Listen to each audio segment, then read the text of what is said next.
Word? No. And then, Brian, can you please just tell me a little bit about yourself and your company?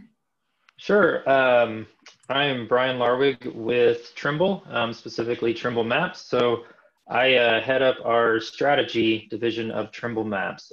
Trimble MAPS services primarily the transportation industry with mapping, navigation, route optimization types of components for to give fleets, the most fleets and shippers and everyone else is part of the supply chain, the most accurate mileage mapping, route pathing optimization, et cetera. I could go on and on, I guess, out there, to help them operate the most efficiently and accurately and best service for their customers. Mm-hmm. So what was your role like before the pandemic started? So, my role personally, it was, focused on long-term market trends. Not nearly as much of the short term as we're focused on now, kind of like everybody. Right. So, it's the next 3-5 years. We see, 16 to 20% growth in parcel markets, in parcel volume, excuse me. We see, 3 to 5% growth in certain types of, over the road, long haul freight. We see, 8 to 10% growth in final mile volume, and on and on and on, and depends on some of those numbers may not quite be right, but directionally close. And we were looking at long-term impacts of this and solutions we can provide to our customers. And then February-ish hit of this year, and all the focus shifted to the short term, and all those percentages I just named, just like every chart you've seen of almost anything over the last 9 months, started fluctuating rapidly. Mm. So do you think that the pandemic has changed your position for better or for worse at all? Our company's position? Yeah. Well, we have been able to,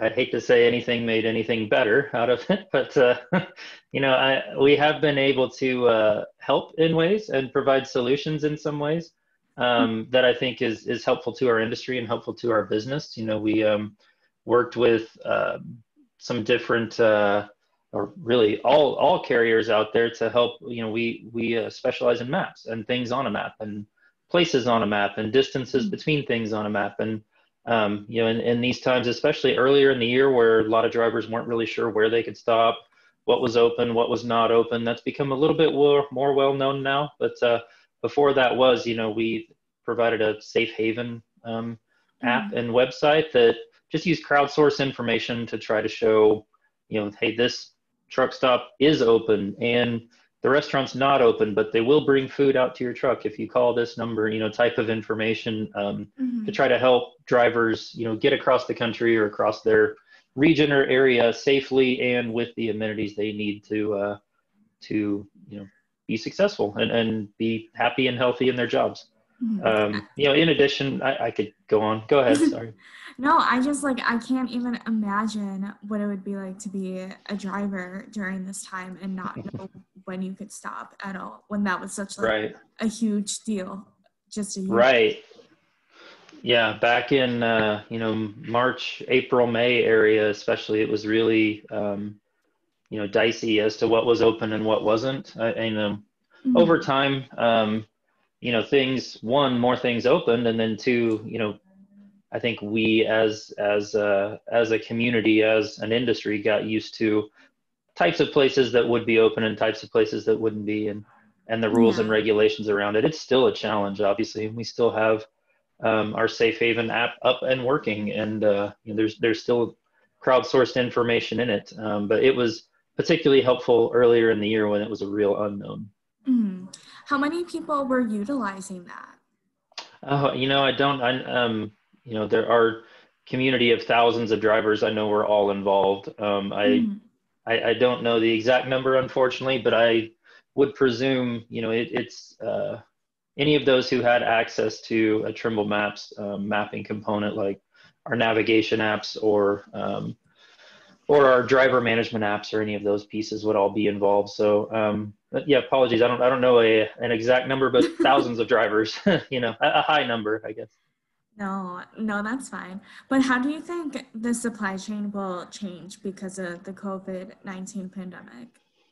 Well, it's, it made all of us e-commerce consumers a lot quicker than was expected. So, Mm-hmm. and that applies to the home as well as to the expectations a receiver or shipper would have on, on volume as it's coming into them in the means of, you know, ETAs, more accurate and faster ETAs, more on-demand volume, and just things moving quicker, getting there quicker. All of this with more volume in the supply chain generally. So, for us, or I should just say for the market generally, I think it's the easiest place to look at is probably the parcel sector or just the home delivery sector, and then this Mm-hmm. all it all flows back upstream into the other aspects of the supply chain. But the trends now from consumer expectations and from a scale standpoint, fast forwarded almost 10 years of Mm-hmm.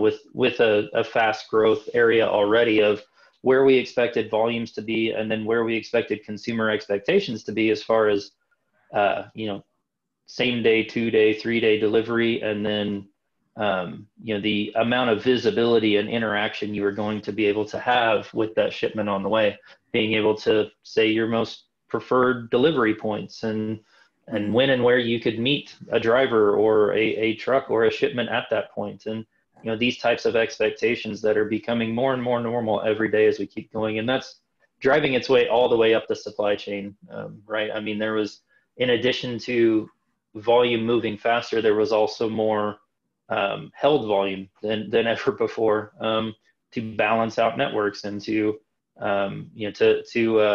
manage those types of expectations of when something should be delivered and how it should get there. And so you see on the one hand things moving as quickly as possible across the country, and on the other hand you see yards with stacked up full volume out there, because the expectation was to meet and be there at a certain time, and you just age the volume for that. And we've dealt with both of those types of problems, particularly in the final mile spaces and the parcel spaces, where we've had to help a lot of our partners come up with creative solutions for these types of consumer demands. Mm-hmm. I think consumers' patience is going to change a whole bunch because we're just getting accustomed to everyone giving us that fast shipping. And now that I had to wait like 2 weeks for something to ship, really. Yeah. And I only Yeah. just and I only just now got that notification that it was sent, and I was annoyed about it. Yeah. Really, that was normal. Yeah. Yeah. Like 6 months ago, that, and especially 2 years ago, that was very normal. The Yeah, that's incredibly correct. One of my favorite stats about this, and I say stat, probably I should say with air quotes, because stats for this year are wild. As someone who's kind of one of my primary jobs is pulling together market statistics and indices and all these things. It's You can go to three different sources for the same type of stat and find three very different results, just Right. because this year has been so unbalanced. But one trend we keep seeing hold true is you think about the home delivery parcel e-commerce kind of space, for example, or anything home delivery. And that space blew up by 100 to 130% of normal volumes in around the June timeframe area when it really hit its Mm-hmm. peak. But what's more interesting than that even is that usually when volumes increase in the space, it's just mostly the same people ordering more stuff. And this year that wasn't the case. It was new households. So new households receiving at least 2 shipments a week went up something, what was it? 90 something percent. It was like 93% or something Oh my like that. God. So yeah, so it's not just volumes are up, but okay, the house that used to get 2 packages a week now gets 4 packages a week. So volume's up 100%. It's that house is getting 4 packages a week, but also, two more houses on the block are getting multiple shipments a week that weren't even really getting things delivered to the home before. So to your point about expectations, you have a lot of new receivers, new, customers, new consumers putting new types of demand on, on those supply chains. Right. And I just read a study, I can't remember who it was by now, but they said that the baby boomers are going to be the ones that really like change and just stick with online shopping now. And I thought that was so interesting. Yeah, in general, I mean, that's the crazy part of the trend is it's this big curve, this big curve went up, whichever way the curve should go in this camera here. Hopefully that goes up, and then it doesn't, it's not gonna, okay, here's a vaccine or here's a whatever, it's gonna go down. It goes up, and then it's just gonna kind of stay where it is and keep gradually going up, because these patterns are changed. So when you look at home delivery, just e-commerce in general, I keep encompassing it under home delivery, but things, I don't care where it's going, if it's going to a home or if it's going to a business or if it's going wherever, but the interaction all happening, without some of our traditional supply chain elements in the middle at play, less of the traditional distribution elements we're used to seeing, things going direct to consumer, basically. Right. So are there any like in the field stories that you would like to share? And has anything that happened during the pandemic had like a significant impact on you? Yeah, sure. It would be, in the more business sense, less the feel good sense.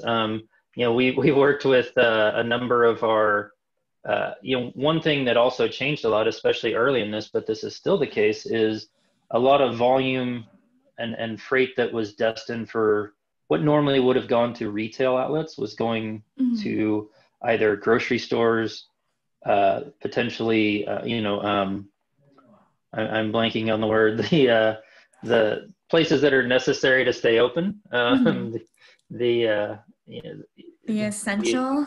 Thank you. Yes, the essential places, and potentially hospitals, medical places, what have you. So, things that used to follow these patterns of, it would move from its first mile, then across the country, then to some distribution point, and then would get distributed out in its local area. That all was being disrupted. So volumes were either flat or up, depending on what sector you were looking at, but they were just moving in different ways. So one thing we have, Trimble MAPS is built upon a platform of intelligence. So all of our algorithmic and data and map intelligence is built into a platform layer. Well, that's, can be connected to by developers, by partners, by whoever to, utilize that information and that intelligence and build out from it. But we also build solutions on top of that ourselves. So one of those is a network analysis tool. And we do stuff with it has a bunch of very smart and high level algorithms in it, but we always like to simplify it to what if. So it's basically a what if machine. So it's you plug different variables in it and you say, in a pre-2020 world, you might say, what if we opened a new depot? What if we won this new business? What if we, started running more volume from out of this depot instead of that depot? What if we, et cetera, right? So you could just ask it a bunch of what if questions. You manipulate the variables in it, and then you get an answer and you see, what would your fleet look like in this hypothetical scenario? Well, I don't think there's ever been a bigger what if time than 2020. So, so we worked with a lot of customers using this tool, and we're able to see a lot of. We have a really good blog post about it, actually, or a good case study with McLean Transportation. So I'll just use them as an example. So they distribute to retail outlets and then grocery and food service. So obviously you can probably guess which way their volume shifted during this time. So they used our what if magic tools, and were able to basically redefine a bunch of their lanes and how their volume moved and move resources from one side of the business over to the other.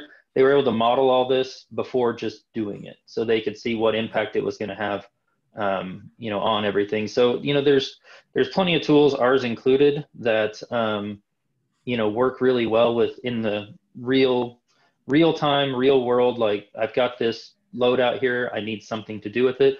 And that's great. But in this year and this time, the what if machine was incredibly valuable to a lot of fleets. And we have some really interesting case studies and examples on our website for those that are interested in reading more about it. I'm going to do a quick plug, but by the time this video goes live, there will be an article on our website on foodlogistics.com about Trimble and McLean's service. Oh, perfect. So thanks for that. Oh, perfect. Yeah, good lead in by me. But how do you expect others to continue to rise up to the occasion when it comes to the pandemic? I mean, it's as we've seen, it's going to require a different way of thinking, or already does. I think we've seen those that have tried to just push and keep doing the same things they've always done, without the help of what if machines or other ways to analyze different ways or different patterns, because it does open up opportunities for a lot of people. There's a lot of volume out there. There's a lot of freight. The carriers have a lot of the power right now in the market. They have a lot of opportunity if they, particularly if they're willing to go after different types of volume than they historically have. And a lot of that might be final mile. A lot of that might be more LTL. A lot of that will be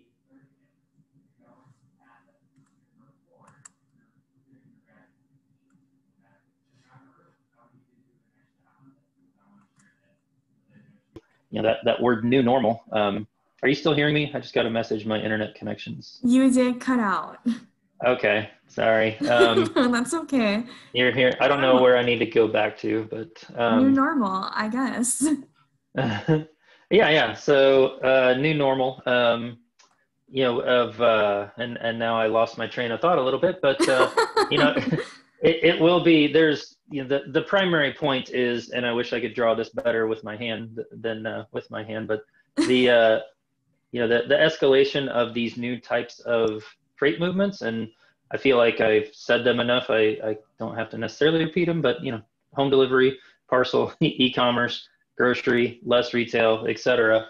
The more this type of freight movement continues to move in that direction, and will continue to post-pandemic, the more you can react to it, the more you have a what-if machine that you can analyze and look at different factors, both in the general freight movement market and within your fleets themselves, to see where there is opportunity. And I mean, on top of that, the increasing consumer expectations that come along with it. I mean, you've got to have good ETAs. You've got to have good visibility. These things are just basic expectations now. They were trending that way coming into 2020 anyway. Of being able to provide really accurate ETAs, good visibility for the path, the entire time something is in your custody as a carrier. But I'd say 2020 has obviously escalated that quite a bit, and it's just for sure the expectation now. So do you think the future generation will be more likely to choose a career in the supply chain? And if so, do you have any advice for them from what you have learned throughout the year? I do think so, and I hope so. It's the supply chain and the transportation as a market, I think, has traditionally had more of a stodgy feel to it. It's it's people making people decisions, and people doing more the brute force work. But as we've particularly seen in the last 5 years, and really it's something that has trended along with a lot of industries, but the data revolution and the what used to be transportation is a really fascinating market to study for academics. It tells you a lot about economic patterns in the country, where things are moving, how they're moving. Can tell you a lot about economic patterns in the country.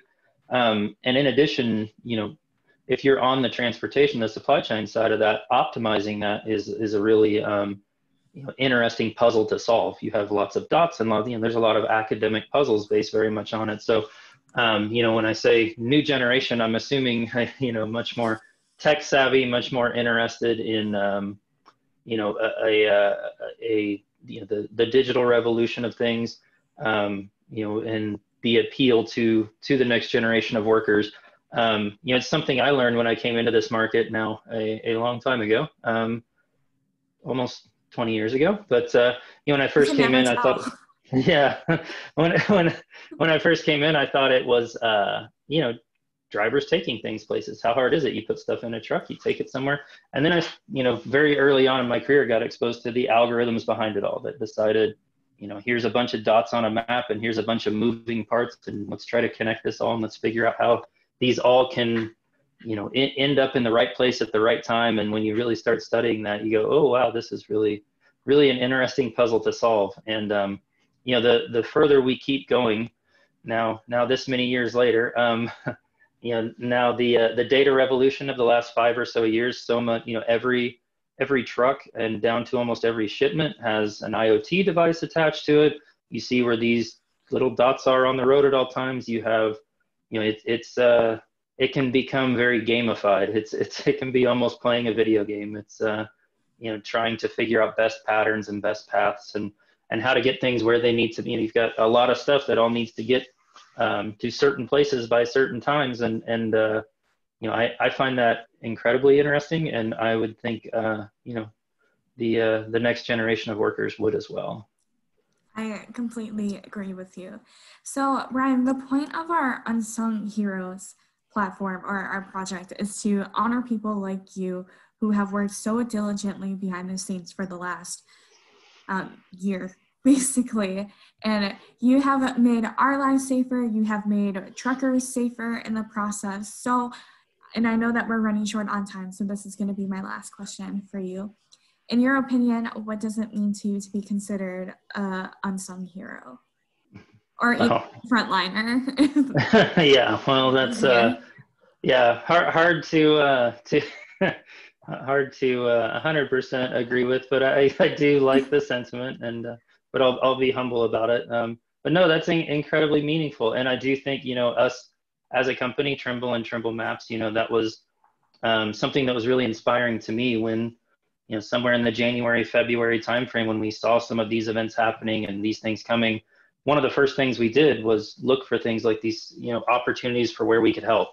And the things we provided, like the Safe Haven app I talked about before, the our mileage and optimal path planning software, we made available for free. These weren't things that we said, oh, this is a nice path to make some money potentially. They were things that we did for free at the time because it seemed like a place we could help. And that's Trimble and our company, and I know the greater supply chain and transportation industry as a whole. That was, it was a really strong example of what what humans can do in the face of something like this. Is we needed to keep things moving, we needed to keep people fed, we needed medical supplies to keep moving, and it was it was inspiring to see for this industry to jump up and keep things moving. Well, thank you so much for taking time out of your day, Brian. I really appreciate it. Yeah, absolutely. Thank you. No problem.